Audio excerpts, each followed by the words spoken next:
love addiction at its core is really an injury of parenting, like having not been parented in a way where we feel whole, integrated, and secure. We seek out a parent, not a partner.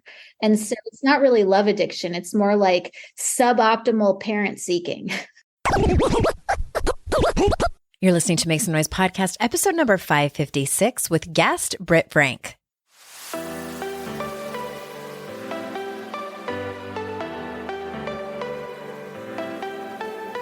Welcome to Make Some Noise podcast, your guide for strategies, tools, and insight to empower yourself. I'm your host, Andrea Owen, global speaker, entrepreneur, life coach since 2007, and author of 3 books that have been translated into 18 languages and are available in 22 countries. Each week, I'll bring you a guest or a lesson that will help you maximize unshakable confidence, master resilience, and make some noise in your life. You ready? Let's go. Hello, everyone. Welcome to another episode of the podcast. I am so glad that you're here, partly because one of my favorite people is on the show again. Britt Frank is a repeat offender over here on the show, spitting out facts and her expertise. I am going to tell you about her in just a minute, but if you're a listener of the show, you probably recognize her because she's been on so many times. We have a listener request topic on today. I'll tell you about that once we get started. And when I saw that someone requested this, I was like, I know the exact person that I need to have on for this topic, and it's Britt. She's just brilliant when it comes to relationships and so many other things that you'll hear about. And before we get into the show, just one quick announcement, and that is I have a couple of openings for coaching this coming fall. If you are wanting some support in your life, maybe you're stuck on something, maybe you need to make a decision, maybe you're having an existential crisis, as many of us are. Or maybe you need to set some boundaries, have some hard conversations. You want better relationships in your life. Head on over to AndreaOwen.com/links. That's where you'll find everything, including my coaching page. And I get into a lot more specifics on that coaching page so you can see if it's right for you. And then that's where the application is. That application goes right to me. So you don't have to worry about a bunch of strangers seeing all of your deepest, darkest secrets. And then we can hop on the phone to see if it's a good fit. There's no obligation when you fill out the application or even have a phone call with me. And I'm always really transparent as to whether I think I can help you or not. Very rarely do I get on the phone with people and then it's not a great match, but sometimes it happens. AndreaOwen.com/links. And so for those of you who are unfamiliar with Britt, let me tell you a little bit about her. Britt Frank's work empowers people to understand their inner mechanisms of their brains and bodies. When we know how things work, the capacity for choice is restored and life can and does change. She received her undergraduate degree from Duke University and her master's from the University of Kansas, where she is now an award-winning adjunct professor. Britt is also a somatic experience practitioner and level 1 trained in internal family systems. Whether she's leading a workshop, teaching a class, or working individually with private clients, Britt's goal is to educate, empower, and equip people to transform even their most persistent and long-standing patterns of thinking and doing. So without further ado, here is Britt. Britt Frank, welcome back. Hi, I'm so happy to be chatting with you again. Same. Did you know I had to Googled AndreaOwen.com, Britt Frank, love addiction, because I was like, I've had you on so many times. I was like, have I already had her on to talk about this specific topic? I haven't. Oh, cool. I mean, we talk so much about so many things, like off air. I can't remember what we do and when. I just wanted to make sure we weren't repeating the same topic. And so you guys, Britt's been on, I think 4 times previously. I'm just going to have you be a part of our team now. The in-house therapist. And so I will put those links in the show notes because I know after you listen to this, if you're new to Britt, you're going to want to go back and listen to all those other shows, which are about narcissistic abuse, like healing from that, all kinds of things on trauma and codependence and stuff. But similar to codependence, we're here to talk about obsessive love and love addiction, which actually was a suggested topic by a listener. And earlier this year, I sent out a survey. What do you guys want to hear? And this was one of the topics. I have had another expert on, Alex Motakaitis, I think is her last name. So I'll pop that link in the show notes too. But it's always good to hear from different experts. I'm super curious. I've never heard you talk about this or even discussed it with you candidly. Like, can you define love addiction? And is it in the DSM? Like It, what's the deal with this love addiction thing? So, and as a raging, recovering love, like that was harder for me than meth. It was harder for me than opiates. It was harder for me than all of the things combined. you mean recovering from those things? Yes. Okay. Oh my God. And no, it's not a, love addiction per se. I haven't looked at the most current breakdowns of all the things, but I've never seen that in the DSM at all. It's not really named properly because the problem with love addiction is it has nothing to do with love. And addiction is not, even though, yes, it's a pattern of behavior that is compulsively repeated and increases despite negative consequences, which is the definition of addiction. It's really not. Love addiction has nothing to do with our grown-up self being in love. Love addiction is all about our inner children, younger parts of us desperately clinging to anything resembling love because they're afraid of annihilation, which sounds dramatic, but it does not sound dramatic to me. It's a good way to describe it. It is. It's like so dramatic. Like I'm going to be annihilated without this person, but that's what it feels like. Like that's legit what it feels like. That's so funny. I just recorded a mini-sode, and it probably came out many weeks before this episode's going to come out, where I talked about where I use the expression emotional terror because that's how I feel.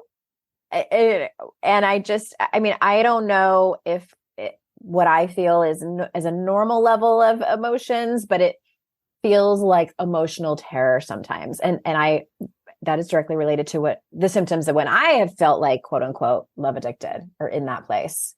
Oh yeah. And we'll use the phrase love addiction just because it's the most, it's what we use, but I don't remember who said this quote and I wish I did because I want to attribute credit, but I think it's John Lee who said it, but I don't know. Adults can't be abandoned. They can only be left. So if you're feeling, which I have, and I know you have, like we all have, the terror of that abandonment, that's your immediate sign, like devastation, pain, grief. Sure. Like adults can feel that. But if you're feeling terror, that's your tell that you're in this more younger part childlike state. And that's one of the key defining features of love addiction. If you're in your adult self, you're not going to have fear of abandonment. If you're in a child state, you sure will, because to be abandoned as a child is death. Like that is to be left for dead, which is not dramatic. As an adult, it's just not accurate. That's an interesting distinction. And I like that distinction because I've definitely felt places where, oh, this might end, or, oh, this person doesn't like me, or this relationship is probably over, where it feels painful, but it doesn't kind of drop down into that place of like what I call emotional terror, what we were just talking about. Like it still hurts, but there's a very big part of me that knows I'm going to be okay. Right. Not right now, but I'm going to be okay. But with that other place that you talked about, it's completely disorienting. Yep. Cannot think straight. Oop. Cannot behave straight. I don't know how to behave. It feels like drowning with a blindfold on. Which is why people from the outside, when they look and they get, they quote whoever these people are, but we've all encountered them. I would never be cheated on. If I was ever cheated on, I would leave. If someone ever hit me, I would leave. I would never. And it's like, I had that judgy part too, before I got into these relationships where it's like, all of a sudden I am tolerating the most extreme levels of abuse and violence and degradation because the terror of being abandoned made it so that I would do literally anything to avoid that feeling. And and that's why it's really real. And I want to normalize it for people. Like, you're not crazy. Yeah. It feels like you're crazy. I'm like, holy crap. Here I am. I'm speaking for myself, covered in trigger warning, covered in bruises, having done the most ridiculous things ever. So this person would not leave me, begging, like my love addiction to me is probably one of the more humiliating areas of my story because of what I was willing to do. But understanding that those childlike parts needed to do anything to survive. I didn't know about parts. I didn't know that I had inner child. Like, what is that? And it's not to absolve myself of blame. It's just to make sense of why in the hell did I do that? well, that's why. And it doesn't excuse it, but it does make it make sense. And you can't really change anything until it starts to make sense. Yes. Do you see any correlation, or can you talk for a minute about, because I know we're hearing a lot about attachment styles right now. Their attachment styles are having a moment. And aren't they? Which drives me bonkers a little bit, because it's like, yes, I understand attachment styles from a child development standpoint makes sense. But as adults, our psyches are so complex. It's like, you can't really reduce it to, I'm anxious avoidant, I'm disorganized. It's like, I have so many subparts of my psyche, and so do you, and so does everyone, that my attachment style is different with different people, depending on which parts of me. Like, my attachment style in the work setting is very different than my attachment style with intimacy is very. So you can't really reduce it to, this is my attachment because my quiz told me I'm mostly C's, therefore. It's just not that simple. That's interesting, because in the work I do in the Daring Way, the modality based on Brene Brown's research, one of the modules is around what she calls, there's a lot of metaphors in that work, shame shields. And it's the behaviors that we employ when we're in shame, like when we've already dropped into it. And there's, she describes 3 different shame shields, and the Wellesley College is actually the one that had done the research, just to credit them. And we either move towards, which is like people pleasing and like brown nosing. We move against, which is fighting shame with shame, or we move away, which is completely isolating. And specifically in that module, we talk about, when do you use these shields and with whom? Because it's going to look different. Sure. So that sounds similar to the attachment styles, but in regard to anxious attachment style, just like generally speaking, whatever parts of you are anxious, is there a correlation with that? With like obsessive love addiction and anxious attachment style? Yeah, I mean, yes is the simple answer, right? Because we wouldn't have these really, really deep-seated patterns of seeking unavailable partners were there a secure attachment. So I think that yes, of course, there's a degree of anxious attachment. There's a degree of avoidant attachment. There's also a degree of all of it. Because if you look at a quote love addict, a love addicted person's choice of partners, we don't go for a healthy, secure attachment. We go for the most toxic, which is really interesting. And when I was learning about love addiction, sex addiction, avoidance, all of that, something really fascinating popped up. Because if you look at a love addict, you would think that their greatest need is intimacy. Mm-hmm. And if you look at a sex addict, you would think that their greatest need is avoidance, but it's actually opposite. A love addict's greatest fear is intimacy. Oh, I believe that. Is intimacy, right? It's the thing that we think we so desperately need that we do anything to get it. But in the face of actual intimacy, we flee. Mm-hmm. And so and again, this is Pat Carnes' work. For a love addict, the greatest, or it's Pia Mellody, I don't remember, one of the two. It's Pia Mellody. A love addict's greatest fear is intimacy. A sex addict's greatest fear is abandonment, which if you look at the behaviors is totally upside down and backwards. Mm-hmm. But I remember when I first started dating healthy people, I thought I was going to die. It's weird. I thought I was going to lose my mind. I had to do so much therapy when I started dating healthy people because it was so disruptive. People that have healthy emotional and all boundaries, it is disorienting. Like, what is this? I remember the first time I asked my now husband something and he was like, no. And I'm like, what do you mean no? What is this? What is this sorcery? No, I think I said, like, do you want to do something? And he wasn't a dick about it. He was just like, no, or, just very, very much in not the fawn response. Healthy people say yes when they mean yes. They say no when they mean no. And it's really, really disorienting. What is the fawn response for people that don't know? The fawn response is the people pleasing. So if you think of what Brene Brown calls shame shields, the trauma world would call those survival responses, right? Fight, flight, freeze, fawn. Fight is I'm just going to resist and push against. Flee is I'm going to run. Freeze is I'm just going to be deer in headlights. And fawn is the love addict's tendency where I'll say, do, be anything you need me to say, do, be, so you don't leave me. I feel like even just like 5 minutes of this conversation is like an entire thesis. People are going to need to like rewind and go back. Okay. What is happening? And like, maybe this is a question about parts, but what is happening to someone whether it's in their body, their subconscious, their mind, when they feel like they have obsessive love, like when they just can't stop thinking about someone and obsessing on that person? So I think the addiction model is really useful for this, because if you were to look at someone's brain when they're in the height of obsessive love, it's no different than the ritualization. You know, if you're a drug addict, you go through the cycle of, okay, I'm fine. Now I'm triggered. After the trigger is the obsessive planning to do the thing, whether it's planning to do your drug or planning your binge or planning your whatever. Then there's the acting out, then there's the shame, and then we go back to the beginning. And the love addiction cycle does mimic that, right? Where we're doing our life, everything is fine. Then we meet the person, or we get the hit online, or we match with someone, whatever. Then the obsessive ritualization thing starts happening. The fantasy starts happening. And that does biochemical things in our brain. And then we act on it if we're able. Sometimes we don't. We just live in fantasy. But if you act on it, then immediately following is the, what have I done?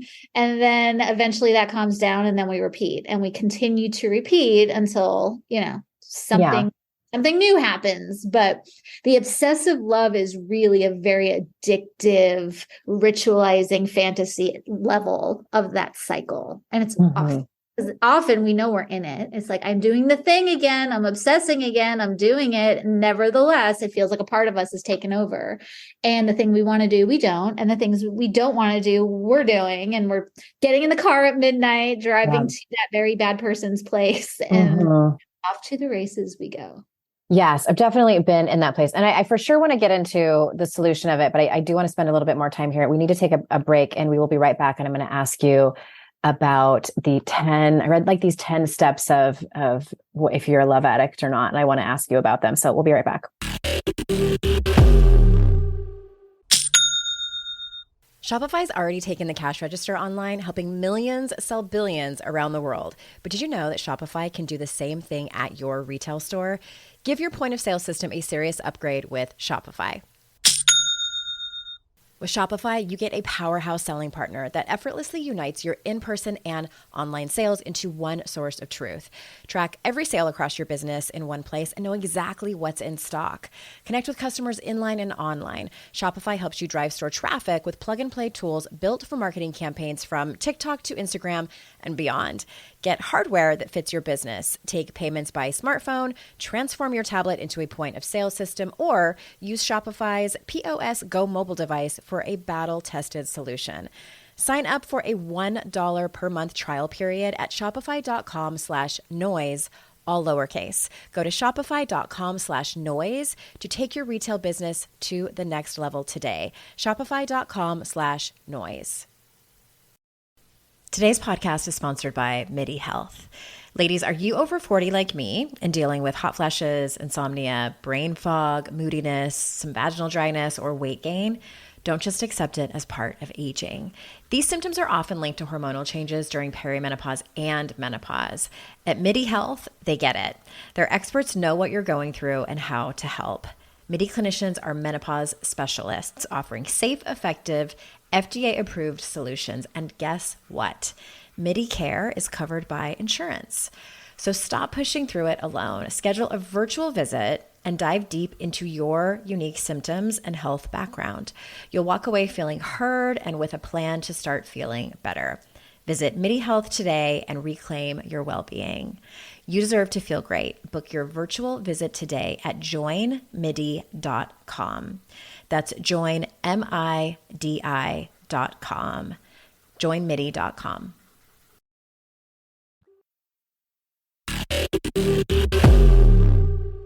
All right. This is 10 characteristics of sex and love addiction. This is from SLAA, SLAA, which is Sex and Love Addicts Anonymous. So I'm curious. I'm going to just whip through them. And if there's any that you want to comment on, just jump in. Okay. Number 1, having few healthy boundaries. We become sexually involved with and or emotionally attached to people without knowing them. Check. I made a face and Britt said check.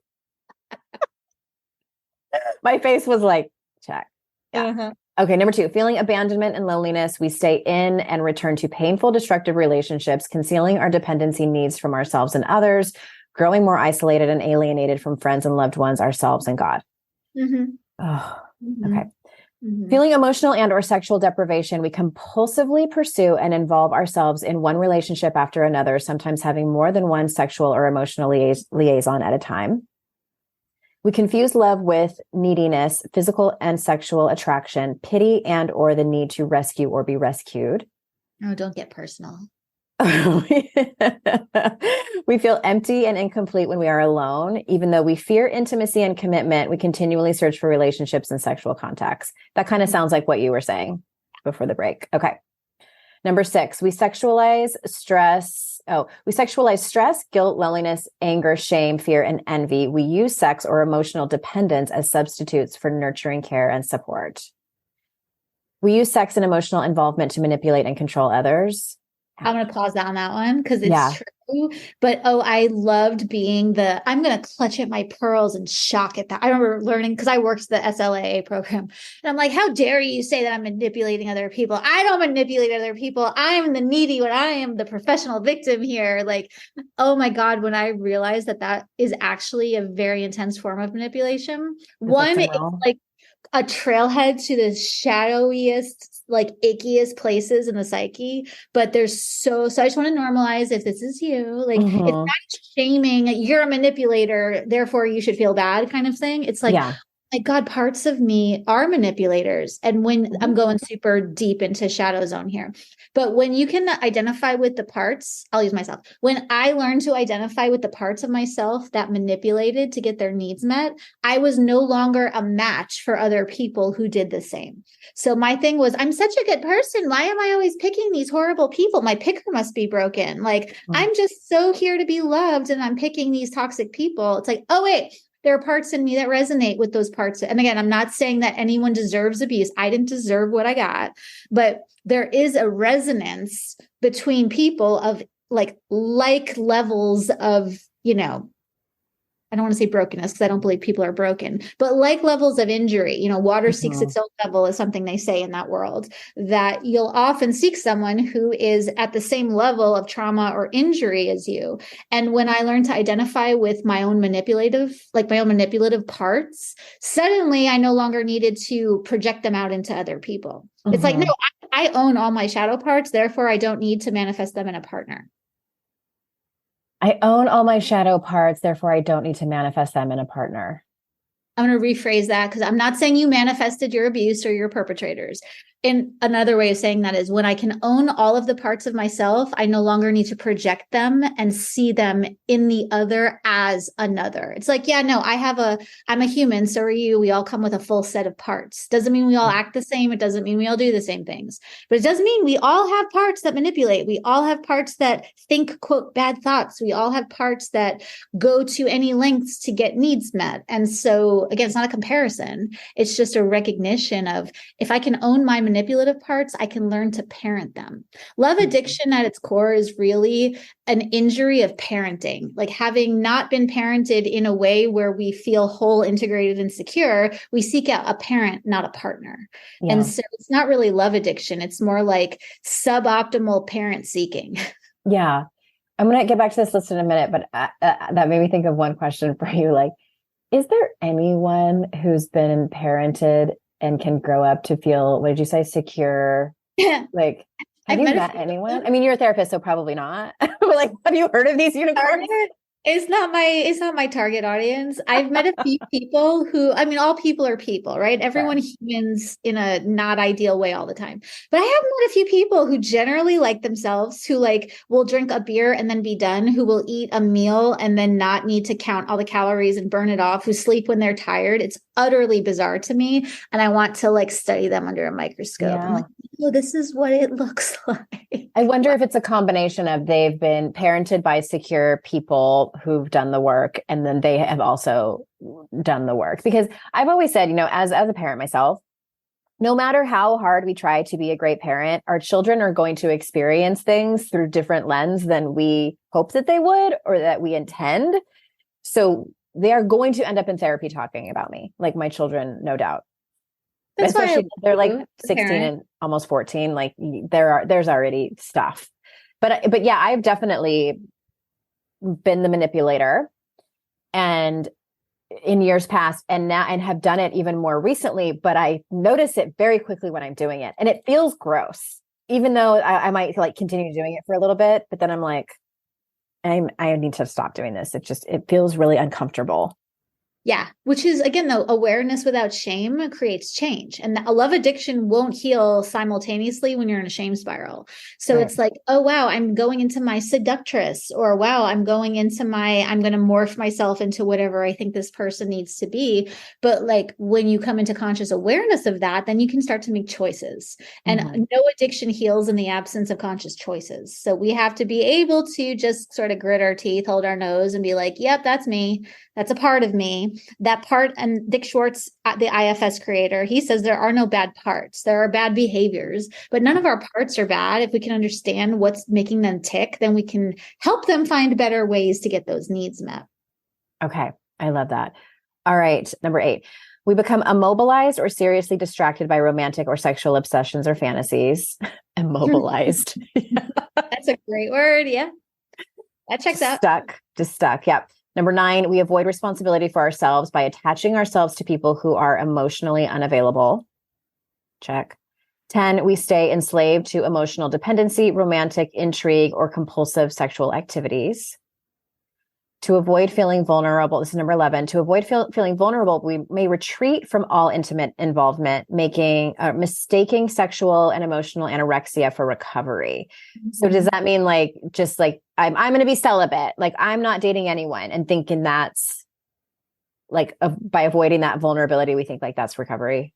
Which, again, just to be nuanced, for some people that makes sense. You know, for some people, and I know people like this, and I treated people like this, where they're just so thoroughly done with having to deal, and this work is really hard, that they have consciously chosen avoidance as just, you know, like I have a woman I've treated who's a little bit older, and she's done the relationship thing. She's been through it all. She's like, I just don't want to do it anymore.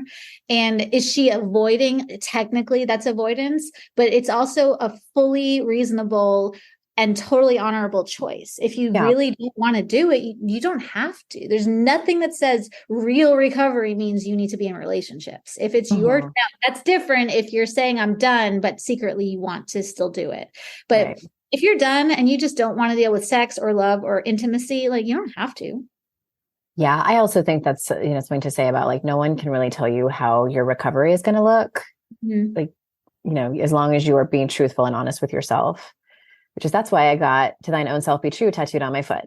Because that's the most important part. Yeah. Okay. And the last one, and we'll put this link in the show notes for people who want to look at this a little bit more thoroughly. Number 12, we assign magical qualities to others. We idealize and pursue them, then blame them for not fulfilling our fantasies and expectations. I'm masterful at that. Oh my God. How dare you not be the person I have projected upon you? This is bullshit. Like, no.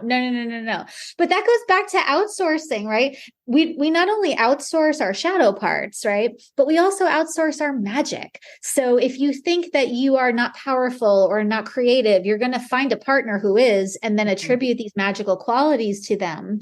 And then because you've outsourced your own parts to someone else, to be left by them is to be like, is to leave yourself. Yeah. So it's not just the end of a relationship. It feels like someone is taking your parts with them when they go. Because you have made up this fantasy of what that looks like, and it belongs to them. Correct. What a mess we make. It's such a mess. And with love addiction also, like if you're addicted to heroin, there's a degree to which you understand there's going to be a detox withdrawal period from hell. And this is what it looks like. And here's what you can plan for. With love addiction, nobody talks about the very real physiological detox. And with anything your brain is used to having, when it stops having it, it's going to resist. But people don't realize the first 2 weeks off of a relationship, you're going to have stomach cramps. You're going to throw up. You're going to sweat. You're going to be up all night, and you're not going to know why. And if you don't plan, like I'm going to break up with my person on Sunday and then show up for work on Monday and hope for the best. It's like, nah. That you need to plan for a really intense detox withdrawal, because if you don't plan for it, it's going to hit you, and then you're going to say, screw this, and go right back. Yeah. And then, I find it similar to, I only have the experience of recovering from the biggest substance in my life was alcohol. And so I understand, you know, when my dad died, I thought about drinking again. Like there's been moments where I've had those thoughts of like, God, a bottle of wine sounds amazing, just because I wanted to run away from my feelings. That was it. Didn't have anything to do with the wine. It was just the symptom. But I have found the same thing to be true with old relationships and, you know, if we're calling it love addiction or anything like that, in times of turmoil, when my emotions get kicked up, really about anything, I find myself like, wonder what that person's doing on social media. It's like we're looking for some kind of fix or certainty, or like you said, like this fantasy that we have in our mind, like we want like the evidence around it. And it's just, that obsession can get kicked up over and over again as the years go by. Which is why no contact, when possible, is really the best option, because even to look at someone's Instagram, they don't know you're doing it. You haven't actually connected with them, but to your brain, because our brains have not evolved as fast as social media, to your brain, you have now had a connection with that person, and you're going to get a little micro hit of dopamine, and that's not good. So to look at someone's profile is still going to trip up that whole addiction cycle. Like it's so not helpful for our brains to online spy. It's not. Okay, so let's move into like the healing out there. And there's so much advice online, especially on social media. Again, like this whole topic is having a day, especially I think on TikTok. So what is your take? And I know that this could probably be many hours of a lecture, but like, where would you start with someone who comes into your office who is struggling with the kind of textbook love addiction?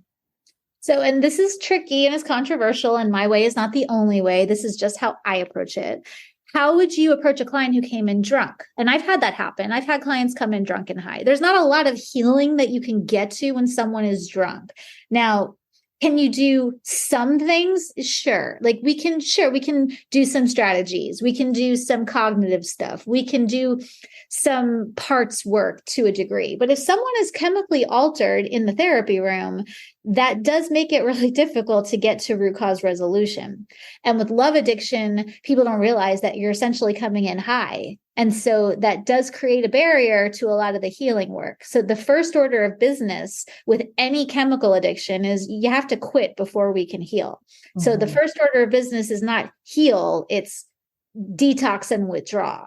And with love addiction, people are like, I want to understand this. It's like, well, like we can sit here and I'm happy to whiteboard out how we got here. And I'm happy to discuss your attachment style. And I'm happy to sort of diagram out all of the factors, but nothing is going to bypass the detox withdrawal process. And so that's really, let's make a plan for who are your people? What are your places and things? What are your resources? What are all of the choice points available to you to get through? It's usually 2 to 3 weeks before you feel like you're not going to die anymore. And, you know, that's not a hard and fast. That's just sort of a general post-acute withdrawal will peak around the first week. By week 3 of no contact, you're going to feel less like dying every day. You'll feel like crap, but it won't be, the terror will have calmed down. But we've got to do that first. And no one wants, myself included, no one wants to do that. It's like, no, I want to be high and heal at the same time. Exactly. Have your cake and eat it too.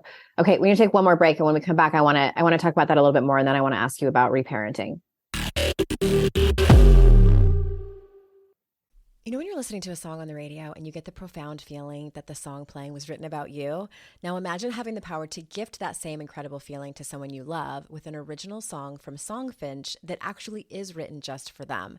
Songfinch lets you create an original radio quality song inspired by your own life and the people you love.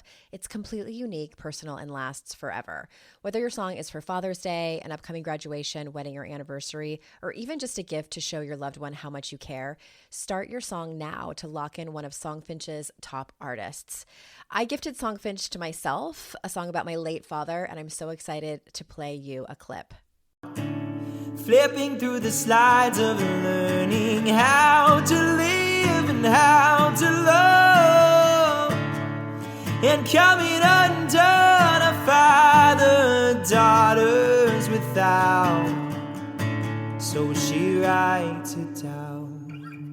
One of my clients heard about Songfinch from this podcast, and so she had a song created for her son who was graduating, and she told me that they both cried when she played it for him and that it exceeded her expectations. For a limited time, Songfinch is letting our listeners upload their song to Spotify for free, so you and the lucky person you gift it to can listen to it anywhere, anytime. Go to songfinch.com/noise and start your song. After you purchase, you'll be prompted to add Spotify streaming for your original song for free, a $50 value. Again, my URL is songfinch.com/noise. Don't forget to share your song with us too. songfinch.com/noise. I'd like to introduce you to the Minimalist Moms podcast. It's hard enough being a mom, and the last thing you need is stress from too much stuff and an overcrowded schedule. For too long, I lived with the mindset that bigger was better, and the more I added to my life, instead of feeling better, I felt overwhelmed. It was time for a radical new mindset. Less is more. I'm not into extremes. I didn't throw everything away. My brand of minimalism is more about adding than subtracting. Get rid of the excess to make room for what you love. In other words, it's about living life with purpose. I hope you'll listen in, and my guest and myself can inspire you to think more and do with less. The Minimalist Moms podcast, available wherever you listen to podcasts.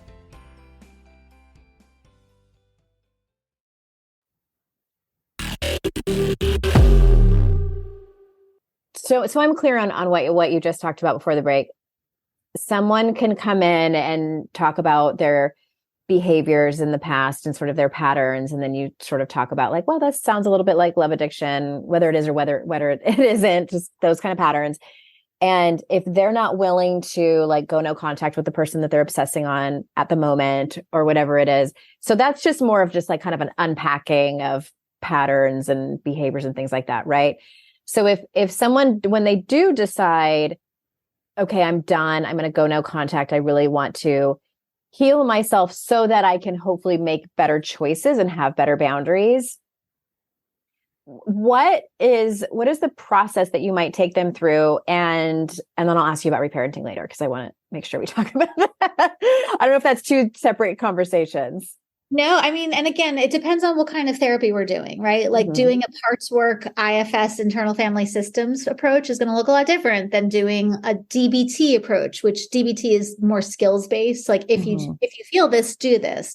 And I did a lot of DBT therapy personally when I was going through my love addiction stuff. Between DBT and CBT, PS? DBT is cognitive behavioral therapy, and that's working with your thoughts, challenging your thought distortions. Okay, yeah. So DBT is dialectical behavior therapy, which is just like a really fancy way of saying lots of things can be true at the same time. Oh, okay. And it's not all black and white. And DBT is not just thought work. It's also distress tolerance and mindfulness and interpersonal relational skill building. And it's great for that. Okay. So it sounds like DBT is like a step beyond CBT. Like it's like master's level from CBT. Yeah. Gotcha. Okay. All right. Please continue. And DBT doesn't do trauma healing. And that's the problem with love addiction is you're not going to get clean, quote, I hate that word, but you're not going to get, quote, clean from love addiction and heal your trauma at the same time. DBT will help you stop doing the thing so that you can then address the root cause stuff that led to the thing in the first place. But like step one, we have to stop doing the thing. So we've got to create a plan, a strategy, create the conditions for that to happen. And then once you're like not doing the thing, then we can address the trauma. But from the parts perspective, IFS, addiction is a self-protective function. Like addiction is a way to self-protect. It's not about self-sabotage. You're not at war. This is why I love it so much. You're not fighting with your mind. It's that you have a protective system that will do anything if it thinks you're in trouble and need to stay alive. So we've got to befriend the protectors, not fight them. That's why I don't like all of the battle, war, fighty metaphors with addiction. I got to battle addiction. No, you need to befriend the parts of you that learned. They lost their fight with addiction. Yeah. Yes. It's like, that's not the right. You're not at war. Like my whole mission in life is in my work is for people to not feel at war with their mind. It's like, imagine if all the voices in your head could get along. What could life look like? Like what could be possible if all of your voices in your head got along? And IFS teaches you how to do that. And addictive behaviors don't need to be there if your parts trust that there's an adult in charge. So I don't know if I answered your question, but like that's where. Yeah. Well, in a roundabout way, I like that last part too, that you just said, like addictive behaviors don't need to be there what did you say? If an adult is in charge? If the parts of your personality trust that there's a capable, competent leader, adult adult in charge of everything, then the addiction doesn't need to be there to protect you. Like if your parts that use addiction go, oh, hey, look, there's an adult in charge, I can lay down what I'm doing. I can put my pipe down. I can put Tinder down. I can put whatever down because that person's going to make sure that I'm safe. I feel like, and I want to say this out loud because I wonder if there's other people listening who can relate. I know a lot of people listening and just people in general have, their root cause comes from their childhood. Something happened and, which then makes us triggered as adults to engage in these behaviors to protect us. Like you just said, mine, and the more therapy I do, the more I have come to this conclusion and believe it with all of my might, is mine is an inner teenager. My childhood was really great. I'm super blessed in that way. And it wasn't until I was a teenager where I experienced the trauma. And, I know for a lot of people, they say when they do the inner child work, like how scared their inner child is. And I'm like, mine is angry. Yeah. My inner teenager is fucking pissed. And I think this is why, and I've said this 100 times on the podcast, I don't have a problem accessing my anger. I don't know why, but I just, a lot of women really struggle with that. I'm like, not mine. It's in my backpack. I can grab it like Wonder Woman's sword. And so what's interesting to me is that's who's in charge when I'm at my worst. Mm-hmm.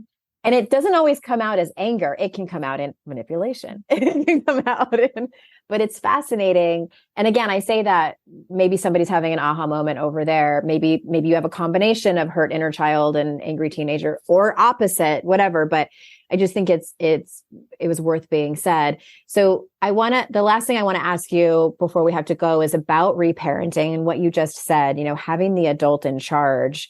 How do we do that? What does the path look like to get to that place? Yeah. And I really do believe that the path to healing for love addiction is not abstinence. It's different with chemicals. Like, no, you can't do heroin and have a happy life. Like that doesn't really work. But the solution to love addiction is self-parenting. It's not just, you can be abstinent from a behavior and not be transformed in any meaningful way. Like your life will get better if you quit doing the thing, but your life is going to become amazing when you start to realize that the parenting that you needed, the support that you needed when the trauma happened, even if you don't know what the trauma is, like you don't need to be able to pinpoint this happened when, therefore, just assume if you're quote love addicted, something went wrong somewhere between when you were born and right now. You don't need to know what it is. So to do self-parenting, first you need to recognize that your personality is not just one singular thing. We were all taught your personality is just this is me. I am an addict. I am a whatever. I am a angry person. It's like, no, our personalities are really effing complex, which means you have younger parts and teenage parts and early 20s. Like you've got lots of people running around in there. And so rather than thinking in I, me, my, self-parenting becomes possible when there is an I separate from the they. So like I've got all my parts. I am not them. They are not me. I am in charge of them. I can care for them. I can tend to them. I can love them, which changes your inner monologue to an inner dialogue. Instead of, I know this is bad for me. I really shouldn't pick up the phone. I don't get in the car. I just really need to not do the thing. Self-parenting looks like, oh my God, 14-year-old Britt. I know, baby girl. I know you want to go over there so bad. I know you're in pain. I know you think this is going to fix it. It's not. And I love you too much to let this happen, but I'm going to be here with you every step of the way. If we need to lay on the floor of the bathroom all night and cry, I will be here with you. Like that's self-parenting, is switching from I talk to us talk. Okay. And I know that it's too hard to like round up in 3 minutes to like what that journey looks like. Is there any books that you recommend or like because I know reparenting is having a little bit of a moment right now too. Well, the problem with reparenting is that we all want to start doing it with the high level stuff, like our addictions and our traumas and our bad behaviors. It's like if we're going to learn to self-parent, we have to start with the easy stuff. So like, hey, inner child, what do you want to wear today? Like how many of us get dressed and have no idea who we're getting dressed for? Like if you look in my closet, you can tell that I have many parts of my personality because it's like these wardrobes don't belong together. Because like my 9-year-old likes pink and sparkly things and my 15-year-old is like all black and life is death and meaningless. And then like my preppy phase from college, like It's like, whose closet is this? So it's an older book. It's called Self-Parenting, A Guide to Your Inner Conversations. And it's this little yellow book that looks really happy and silly. And it just starts with, let's get to know each other. It's like any relationship. You don't start a relationship at level 20. You start with, hey, what's your name? How you doing? What do you like to do? And if we're going to self-parent effectively, we have to start with, how would you treat someone that you're meeting for the first time? Like if I was just meeting you for the first time, I wouldn't be like, Andrea, why are you in this relationship? What is wrong with you? Get your shit together. Stop. It's like, hi, I'm Britt. You want to go get coffee? Like, let's get to know each other. And it's the same process. And it's hard and it's awful and it's disgusting and gross and awkward and 100% worth it. So it's like a workbook. That book kind of like Internal Family Systems has lots of great workbooks. I mean, if you just Google Internal Family Systems, they have a library of stuff. I really like Self-Parenting, A Guide to Your Inner Conversations. I'll send you a link to it because it's simple. And the method that they use is called dominant, non-dominant journaling, where like if you're left, you ask the questions with your left hand and you answer with your right, and you feel absolutely like outside your body. You're like, who's answering these questions? Like when I started doing it, my inner child, my non-dominant hand would write things like, I am scared. I'm like, what the hell is happening? Am I possessed? But it's a great way start to connect. I just asked her, like, what would you like for dinner tonight? I am scared. It's like, oh shit. But there are practice. It's like it's a muscle that you build. It takes practice, and building muscles hurts, and you get sore, and you keep showing up, and you do little by little until all of a sudden you're doing the impossible. That's recovery. And that's the same process for self-parenting. Okay. We'll put that workbook link in the show notes. And remember, everybody, if you buy that book from my link, I make like 20 cents. So if you want to support the show, I cannot thank you enough. It does help. Okay. We're out of time. And I think I need to have you on at least once every 6 months so we can have these conversations. I think, you and I just have so much good conversation chemistry and have such similar stories. I think we know like how to quickly like get into the nitty gritty. It's like, here's how we behave like shit. We're both transparent about it. So I hope that's helpful to the audience. Is there anything that you want to say before we close that you may want like circle back to or add in order to feel complete? Yeah, this one's so important to me. Like, love addiction can heal. Like, you do not have to have a life defined by this thing.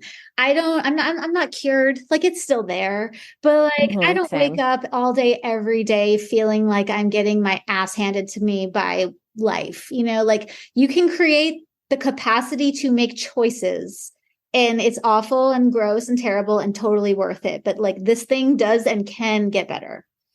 Yeah. Thank you for that. And everyone, thank you for listening. I'm sure you are going to go back and listen to this one more than once and maybe put it on like, 0.08 times slow, because both Britt and I talk pretty fast. So thank you for being here. And remember, it's our life's journey to make ourselves better humans and our life's responsibility to make the world a better place. Bye for now. Hey, did you know there's free secret podcast episodes waiting for you that are not part of my regular podcast feed? Yes, AndreaOwen.com/free. And you just sign up. You get a link sent to you. It's very secret. It's like a secret club. We don't have a secret handshake. Don't worry about that. But it's these motivating podcast episodes that I made for you. They're under 20 minutes each. There's 3 of them. They're for wherever you are in your life. So head on over there and grab them. They range from really supporting you and seeing you where you are and being compassionate, all the way to giving you a giant kick in your ass and telling you how amazing and gorgeous and phenomenal you are. So AndreaOwen.com/free and get your hands on that free podcast feed.